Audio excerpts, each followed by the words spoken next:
we shot in the park. And one of the rehearsal scenes, we'd had a dinner, and there was probably 2 long picnic tables like this with folding chairs along the side, and the crew had been eating. And all of a sudden, they said, we can't find Bellucci or Aykroyd. So all the assistant DAs get on their motorcycles and bicycles and go out looking, all their hangouts looking, they can't find them.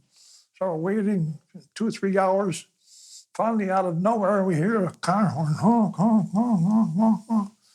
And we see this car, a Mercedes, speeding through the park fast. And you see somebody standing through the sunroof. And Aykroyd is driving and Bellucci's yelling, here we are. They're like 3 or 4 hours late. And as they come in, instead of missing all the furniture, they deliberately hit all the 2 tables and the chairs. They all went flying. Of course, everybody ran for the cover. It was madness. And the food was fantastic. I just learned recently that Mayor Byrne was only 2 or 3 weeks in office, and who shows up in her office but Bellucci and Aykroyd saying they want to shoot this movie called The Blues Brothers in Chicago. Several of her staff said, no, because the mayor would hate you forever. Well, she thought with the financing and everything was just terrific, and so it ended up to be, she put the okay on it. I don't know, she's gone now, and but I don't know if she ever regretted that, but it was a smashing success. And hired a lot of actors in Chicago, including, a lot of the crowd scenes were Chicago people. The talent agency at the time up on the north side, somehow they got the offer to come up with some people. So I went down, and of course, there's a lot of guys there for a lot of parts and everything, and ended up, the guy came along and said, I like your looks. Okay, you're going to be one of the good old boys. Oh, boy, that's good. So it was a Screen Actors movie, and I was a member, and still am, of the Screen Actors Guild. So we got paid residuals, and believe it or not, up until 2 weeks ago, I got a nut check for about $60. And it's 3 pages long, 8.5 by 11. Like this said, Blues Brothers had played in Europe, and 60 countries, came out to about $1 a piece. Here it is 25 years later, and I'm never surprised to get a check in the mail from Universal for anywhere from $10 to $20 to $100 because it's playing somewhere. And been nice for me to get a nice little surprise check every once in a while. Well, actors had a terrible reputation, much like hookers. You couldn't get a mortgage, nobody'd loan you money, you couldn't borrow money, and being an actor always had a certain tinge to it. Acting helped my selling way back when.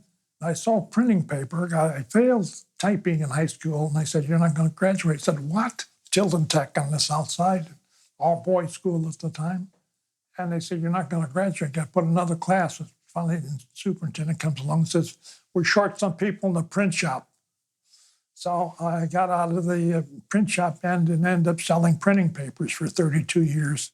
I stood out in front of more than one place, heart in my hand. What if they say, go away? And so one side helped the other side. The selling helped the acting, and the acting helped the selling.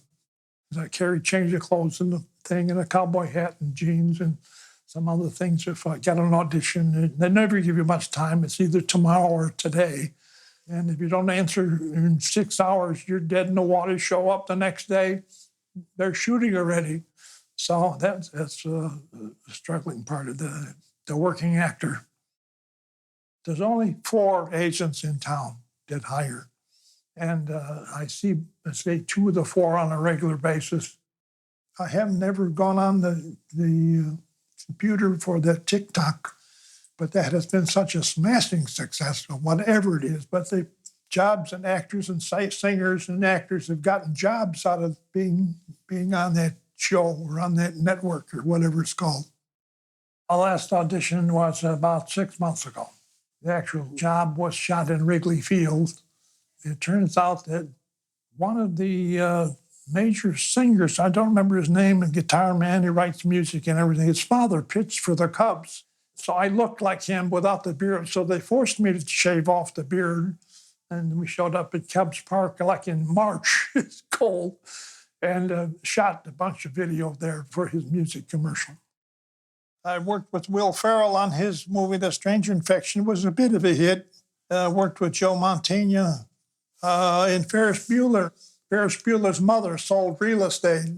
So I had a couple of scenes about showing rather rundown property.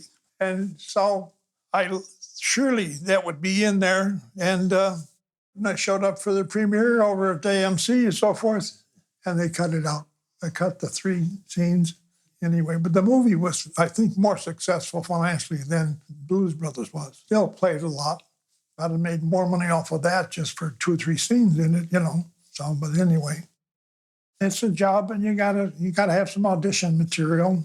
And I always use Shakespeare because I like the Shakespeare. And some of the audition people, they want something that's full of swearing and everything else. I mean, that's the latest rage now. All the world's a stage. All the men and women really play have their exits and their entrance. And each man and woman at a time plays many parts. First, the infant, mewling and puking in the nurse's arms, and then the whining schoolboy creeping unwillingly to school, and the lover sighing like a furnace maid with a woeful ballad to his mistress's eyebrows. And then the justice with fair round belly, with cape on line, looking for wise saws and moderns. So he plays his part. The last scene of all that ends this strange, eventful history, second childishness, sends teeth, sends eyes, sends taste, sends everything. Next week in Bronzeville, a 12-year-old champion sharpens her skills. I have to win. I have so many points ahead of this girl. I'm not going to lose. From Superphonic Studios, this is Chicago. Listen every Sunday.